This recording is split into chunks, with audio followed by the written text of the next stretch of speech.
అసలు చావు ఎలా ఉంటుంది? మన సాంప్రదాయం ప్రకారం మనం ఎలా ఆలోచిస్తాం? అసలు ఈ యముడు వీటి గురించి చూస్తే వేదాల్లో ఇలా చెప్పారంట. యముడు అనేది యమ అనే పదం అనేది ఎక్కడా లేదటండి వేదాల్లో. ఓన్లీ యముడిని ఏంటంటే వేదాల్లోని చెప్పేటప్పుడు చావుకు సంబంధించి చెప్పారండి. యముడి యొక్క వాహనం అనేది చూసుకుంటే ఈ ఎద్దు అని వస్తుందన్నమాట. ఎందుకు ఎద్దు అనే పెట్టారు? ఇప్పుడు దాని గురించి మనం ఆలోచిస్తే కొంచెం మనకి తెలుస్తుందన్నమాట ఈ చావు అనేది ఎలా ఉంటుంది అని.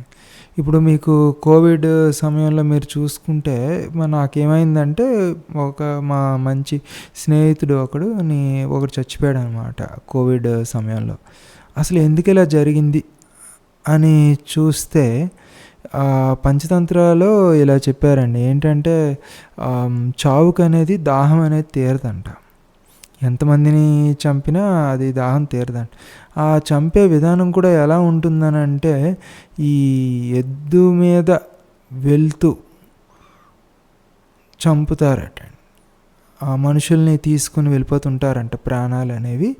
యముడు ఇలా పాసం వేసి తీసుకుంటారు అని చెప్పారు ఎద్దు మీద వెళ్తూ. ఇప్పుడు గుర్రం అంటే దాన్ని బాగా కంట్రోల్ చేయొచ్చు, ఎద్దుని ఎలా కంట్రోల్ చేస్తారు అక్కడ మీకు తెలుస్తుందన్నమాట. ఒక ముని ఋషులు, ఇతను మంచివాడు ఇతను చెడ్డవాడు, అవన్నీ అర్థం చేసుకునే తెలివితేటలు అనేవి చావుకుండవు అనమాట. అది కానీ కొన్ని జీవులు, ఒకవేళ ఎద్దును మీరు చూసుకుంటే కొన్ని జీవులు కిందన ఉంటే కొంచెం ఆ జీవిని ముట్టుకోకుండా పక్క నుంచి వెళ్తాయి. ఎంత బలంగా పరిగెడుతున్నా జీవుల్ని తన్నేసి వెళ్ళిపోవన్నమాట, పక్క నుంచి వెళ్తుంది. కొంచెం చిన్నది ఉంటుందన్నమాట అంతే, అంత తప్పించి ఇంకా పెద్దగా అంటూ ఏమీ ఉండదు. దీని గురించి బాగా ఆలోచించి సాంప్రదాయం ప్రకారం నేను చెప్తాను. ఇప్పుడు ఏదైనా నేను చూసింది ఏంటంటే చావుకి దాహం అనేది తీరదటండి, ఎంతైనా తీరదంట. ఇంకోటి ఏంటంటే ఎద్దు మీద అనేది వస్తారనమాట. ఎద్దు మీద వస్తున్నారు అని అనేటప్పుడు వాళ్ళకి ఇతను ముని, ఇతను ఋషులు, ఇతను మంచివాళ్ళు, ఇతను చెడ్డవాళ్ళు అటువంటివి ఏమి ఉండదు అనమాట. అంత ఆలోచించే సమయం కూడా ఉండదు. అలా తీసుకెళ్ళిపోతుంటారనమాట అందరు. నేను ఇప్పుడు కోవిడ్ లాంటివి అటువంటివి ఇంకా ముందు ఎన్నో వస్తుంటాయి. సో దీనివల్ల ఏమవుతుందని అంటే చనిపోవచ్చు అనమాట, చాలామంది చనిపోవచ్చు అనమాట. అందుకే ఇటువంటి ఎద్దు మీద వచ్చిన ఇటువంటి విపత్తులకి ఎలాగ అడ్డుకోవాలి అనేది నేను ఆలోచిస్తునేటప్పుడు నాకు అంటే ఇలా అనిపించింది, ఇలాగ ఆలోచన అనేది వచ్చిందనమాట. సో దానివల్ల ఏంటంటే నాకు ఉండే వనరులతో చిన్న కార్యక్రమాలు అనేవి చేసి ఇలా నేను ప్రణాళిక అనేది చేశానండి. ఇక్కడ ఏమైందనంటే ఇక్కడ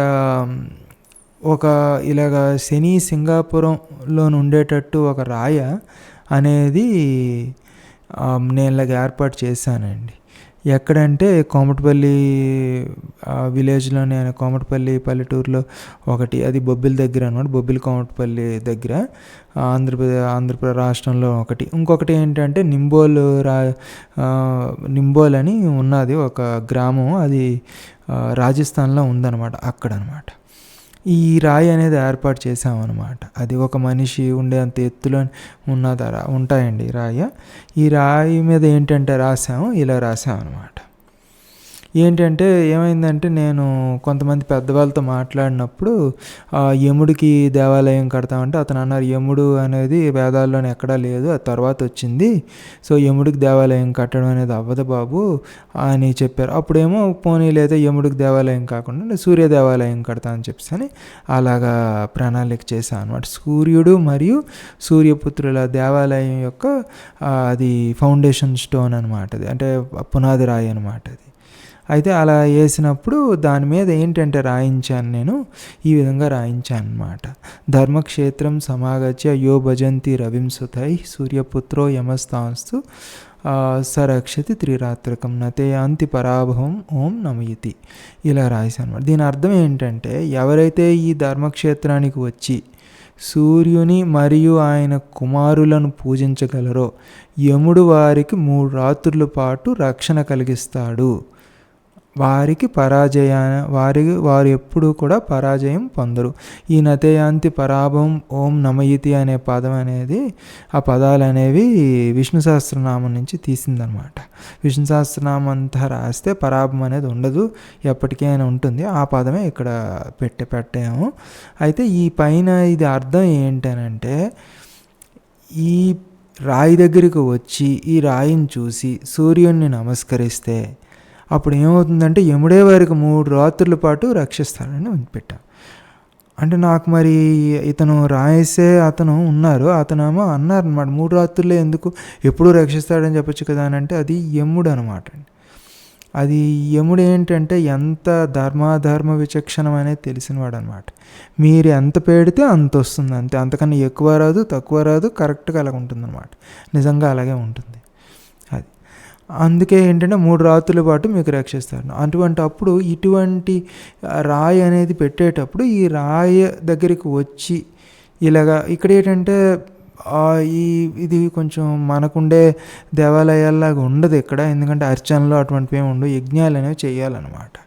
ఇది పూర్వం దేవతలకు, ఇప్పుడు కొత్త దేవతలు కాదు కదా, అది శ్రీకృష్ణుడు, రాముడు, విష్ణువు అని అంటే ఇలాగ అర్చనలు అలానే చేసుకోవచ్చు.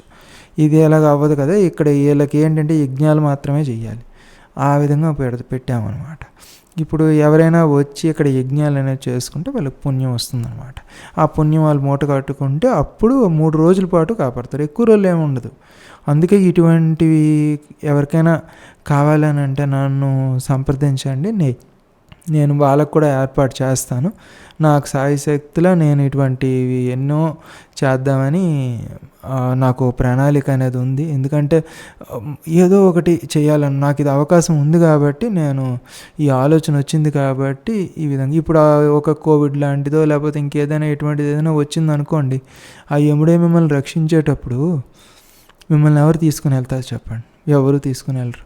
సో దానివల్ల ఏంటంటే మీకు కొంచెం మంచి అనేది జరగవచ్చు. ఇది ఒక ఆలోచన అనమాట, అంతే. మన ధర్మ సూత్రాల ప్రకారం, మన సాంప్రదాయాల ప్రకారం అలా ఉంటుంది, ఆ విధంగా అనమాట.